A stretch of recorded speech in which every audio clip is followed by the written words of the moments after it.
ராகுல் எப்பொழுதெல்லாம் அமெரிக்கா போகிறாரோ அப்பொழுதெல்லாம் அதற்கு பிறகு இல்லைன்னா அவர் அங்கே இருக்கும் பொழுதே இங்கே ஏதாவது ஒரு பிரச்சனை வரும் அப்படின்னு சொல்லுவாங்க. அவர் எதற்காக வெளிநாடு சுற்றுப்பயணம் செல்கிறார் அப்படிங்கிறது ஒரு சந்தேகம் இருந்தால் கூட அந்த வெளிநாடுகளில் அவர் இந்தியா குறித்து மிக தவறான கருத்தாக்கத்தை ஏற்படுத்துகிறார் அப்படிங்கிற ஒரு குற்றச்சாட்டும் இருக்குது. அப்படி அவர் நேற்று வந்து யூனிவர்சிட்டி ஆஃப் டெக்சாஸ் அங்கே வந்து மாணவர்கள் மத்தியில் பேசும் பொழுது பாஜக மற்றும் ஆர்எஸ்எஸ், குறிப்பாக ஆர்எஸ்எஸ் பெண்களை வீட்டு சமையல் அறையிலேயே வச்சுருக்கணும் அப்படின்னு நினைக்குது. மாறாக காங்கிரஸ் வந்து அவர்கள் எப்படி இப்போ என்ன விதமான அபிலாஷைகள்லாம் அவர்களுக்கு இருக்கிறதோ, கனவுகள் இருக்கிறதோ, அதையெல்லாம் அவர்கள் பூர்த்தி செய்யக்கூடிய ஒரு வாய்ப்பையும் வசதியையும் ஏற்படுத்தும், அதுக்காகத்தான் உழைத்து கொண்டு இருக்கிறது காங்கிரஸ் அப்படின்னு சொல்லியிருக்காரு. இந்த செய்தி எப்படி பார்க்குறீங்க? நீங்கள் சரியாக சொன்னீர்கள். வெளிநாடுக்கு சென்று அந்த வெளிநாட்டு மண்ணில் நம்முடைய நாட்டை பற்றி தவறாக பேசக்கூடிய தன்மை ராகுல் காந்திக்கு தொடர்ந்து அதை செய்து கொண்டே இருக்கிறார், நாம் பார்க்கிறோம். இப்போ இந்த செய்தியை நான் 2-3 ஆங்கிளில் பார்க்க நினைக்கிறேன். ஒன்று, அவர் என்ன சொல்லியிருக்காருன்னா பிஜேபி என்று மட்டும் சொல்லவில்லை, பிஜேபி கமா ஆர்எஸ்எஸ்.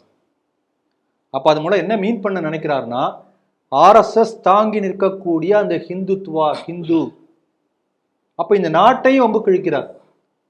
ஹிந்து சமயம், சனாதன தர்மம் பெண்களுக்கு உரிய மதிப்பை, அங்கீகாரத்தை கொடுக்கிறதா?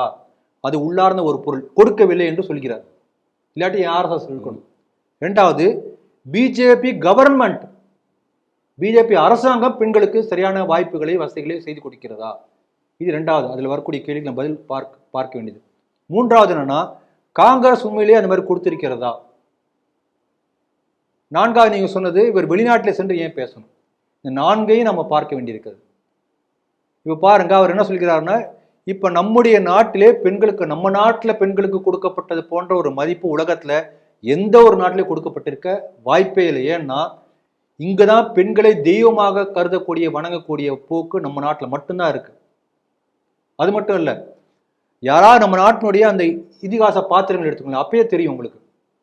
இப்போ வெளிநாட்டில் என்ன சொல்லுவாங்கன்னா, பெண்ணுக்கு அடையாளம் கிடையாது, மிஸ்ஸஸ் என்று சொல்லி ஆண் பெயரை போட்டு தான் பெண்ணை அடையாளப்படுத்துவார்கள். நம்ம நாட்டில் பெண்ணை போட்டு தான் ஆணை அடையாளப்படுத்துவார்கள். அது கணவனாக இருந்தாலும் சரி, கடவுளாக இருந்தாலும் சரி. உமா மகேஸ்வரி சமேத என்று சொல்வார்கள், சீதாராமன் என்று சொல்வார்கள். தெய்வத்தை அடையாளப்படுத்துதல், மனிதனை அடையாளப்படுத்துதல்.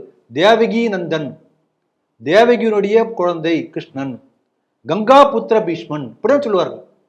அப்போ புராண பாத்திரங்கள் மனிதர்களாக இருந்தாலும் சரி, தெய்வமாக இருந்தாலும் சரி, முதலில் பெண்களை கௌரவப்படுத்தி அடையாளப்படுத்தி நம்முடைய பண்பாட்டின் அடையாளமே அப்படித்தான்.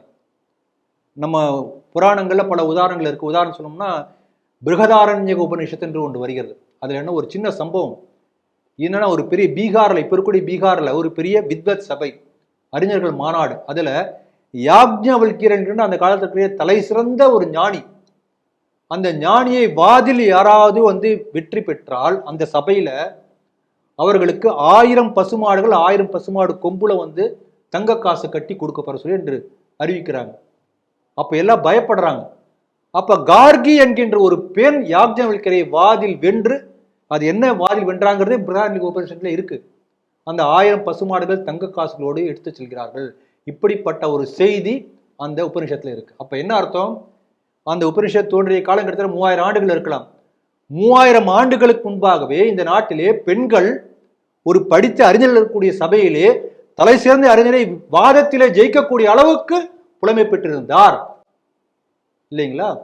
பாருங்க, நான் ஏற்கனவே சிடிவில ஒரு செய்தியில் நான் சொல்லியிருக்கேன். நீங்க சொல்றத பார்த்தா இப்ப இருக்கிற தாலிபான்லயே நடக்கல. இப்ப இவர் ராகுல் காந்தி கொடுத்த பிக்சர் என்ன, ஆசிப் இங்க ஏதோ தாலிபான் ஆட்சி நடக்கிற மாதிரி போய் சொல்லியிருக்காங்க. சீக்கியர்களுக்கு டர்பன் கட்டுவதற்கு கூட நாளைக்கு உரிமை இல்லாமல் போகணும் ஒரு தவறான ஒரு பிரச்சாரத்தையும் அவர் மேற்கொண்டார். இன்னும் பல பிரச்சாரம் சொல்லியிருக்காரு. ஹிந்தி வெர்சஸ் அதர் லாங்குவேஜஸ் பத்தி பேசியிருக்கிறார். ஆகவே ஊனா நம்ம வருவோம். நம்ம இதுல பாத்தீங்கன்னா, நம்ம கணவன் மனைவி என்ன சொல்லுவோம்னா தம்பதின்னு தமிழ்ல சொல்றோம். அதுல வந்து சம்ஸ்கிருதம் தம்பதி அப்படின்னு என்ன அர்த்தம், அதுக்கு என்ன வார்த்தை, அந்த வார்த்தைக்கு என்ன பொருள்னா ஈக்குவல் பார்ட்னர்ஸ், அதுதான் அதுக்கு அர்த்தம். அதாவது ஒருவருக்கு ஒருத்தர் 50% லாபம் போட்டு ஒரு பார்ட்னர்ஷிப் கம்பெனி தொடங்கினா அதுக்கு என்ன பேர், அதுக்கு பேர் தம்பதி. வார்த்தைகள் அதான் அர்த்தம் இருக்கிறது. இது நம்முடைய நாட்டில் ஏற்கனவே செய்திகள் செய்கிற ஒரு செய்தியை நான் சொல்லியிருந்தேன், அதை திருப்பி ரிப்பீட் பண்ண நினைக்கிறேன். கல்கத்தால அந்த ஆங்கில நாளில் தமிழ்ல ஹிந்தியோ இந்தியன் எக்ஸ்பிரஸ்லயோ வந்திருந்தது, ஒரு வருஷத்துக்கு முன்னால் வந்த செய்தி நினைக்கிறேன். ஒரு செய்தி அப்பப்போ வரும்ல, அது நல்ல செய்தி ஒன்று வந்திருந்தது. என்னன்னா, கல்கத்தால 2300 ஆண்டுகளுக்கு முன்பு கிடைத்த ஒரு பானை, அந்த பானையில ஒரு பெண் வந்து குதிரையில வந்து வாளை ஏற்றி கொண்டு போற மாதிரி ஒரு சிற்பம் அந்த பானையில சுட்டிருக்காங்க, வரைஞ்சிருக்காங்க, சுட்டிருக்கிறாங்க. அந்த டேட் பார்க்கும்போது ரேடியோ கார்பன் டேட்டிங் வைத்து பார்க்கும்போது 2300 ஆண்டுகள் முற்பட்டது. நமக்கு தெரிந்தவரை கிட்டத்தட்ட 600 ஆண்டுகளுக்கு முன்பு வரை கப்பலில் பிரயாணம் செய்வதற்கு கூட வெள்ளைக்கார நாட்டில் வந்து அனுமதி இல்லை. இது ஒரு ராஜா வந்து அந்த சட்டத்தையே மாத்துறாரு. அது முன்னால் வரைக்கும் கப்பல்ல யாரும் பெண்கள் போகக்கூடாது. ஓட்டிங்கே இப்பொழுதுதான் வந்தது. குதிரைகள்ல வந்து பெண்கள் வந்து பயணம் செய்யக்கூடாது. அந்த இதே வந்து ஒரு 300 ஆண்டுகள் முன்பு தான் மாறி இருப்பார்கள். ஆனால் நம்ம நாட்டில் பாருங்க, 2300 ஆண்டுகளுக்கு முன்பு ஒரு பெண் வீராங்கனை போர் புரியுது போன்ற அப்ப அந்த மாதிரி சூழ்நிலை தானே வச்சிருப்பாங்க. சிம்பிள் எக்ஸாம்பிள் சொல்ல பாருங்க, கிட்டத்தட்ட 1300 அப்படின்னா கிட்டத்தட்ட இன்றைக்கு 1200 ஆண்டுகளுக்கு முன்பு, 1600 ஆண்டுகளுக்கு முன்பு கம்பண்ண உடையார் என்பவர் வந்து முஸ்லீம் சுல்தானை எதிர்த்து தெற்கே போரிட்டு வருகிறார். அவர் கூடவே அவருடைய மனைவி வருகிறார். அந்த கம்ப்ளீட் வார் பற்றிய டிஸ்கிரிப்ஷன் எழுதுறாங்க. மதுரா விஜயம் என்று பெயர், தமிழ்ல அதே தமிழாக்கம் செய்து வந்திருக்கிறது, படிக்கலாம் நம்ம எல்லாருமே. ஆகவே ஒரு போர்க்களத்துல வந்து போர் நடவடிக்கையை நேரடிய நிருபரா வந்து இருக்கிறாங்க, ஒரு பெண் வீராங்கனை குதிரை ஓட்டிட்டு வராங்க. இது நம்ம நாட்டில் நடந்திருக்கிறது. ஆகவே இந்த நாட்டில் கொடுக்கப்பட்டது போல பெண்களுக்கான சுதந்திரம் எங்கேயும் கொடுக்கப்படவில்லை. வீரமங்கை வேலுநாச்சியார் கிட்டத்தட்ட 7-8 மொழிகள் தெரியும், குதிரை ஏற்றம், வாளேற்றம். அவர் உயிரோடு இருக்கும் வரை யாருமே வந்து அந்த சிவகங்கை சீமையை டச் பண்ணவே முடியல. வேறு பல உதாரணம்.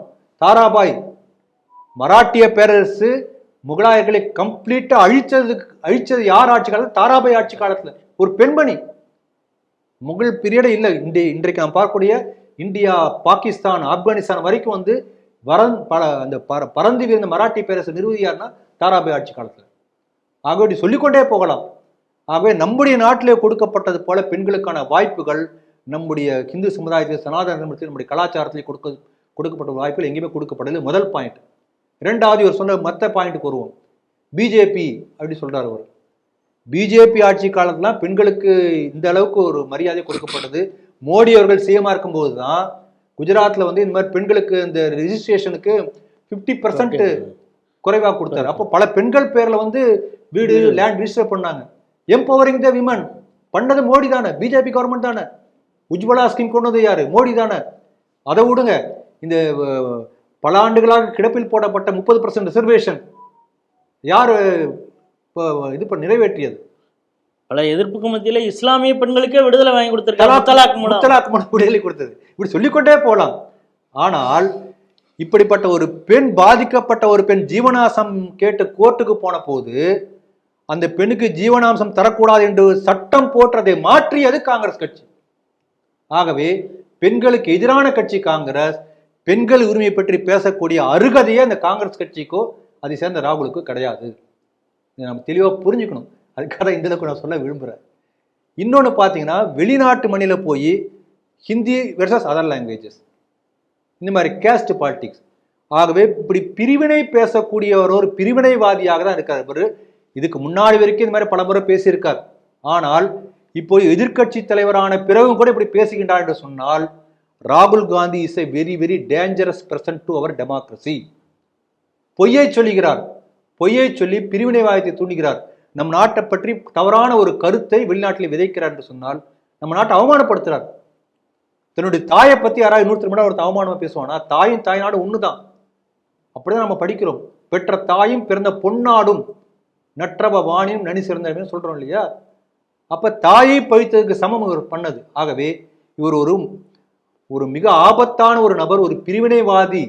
இப்படிப்பட்டவர் துரதிருஷ்டவசமாக நம்ம நாட்டுடைய எதிர்க்கட்சி தலைவராக வந்திருப்பது என்பதுதான் நாம் நினைத்து வருத்தப்பட வேண்டிய ஒரு விஷயம் என்று இந்த செய்தி மூலமாக நான் புரிந்து கொள்கிறேன்.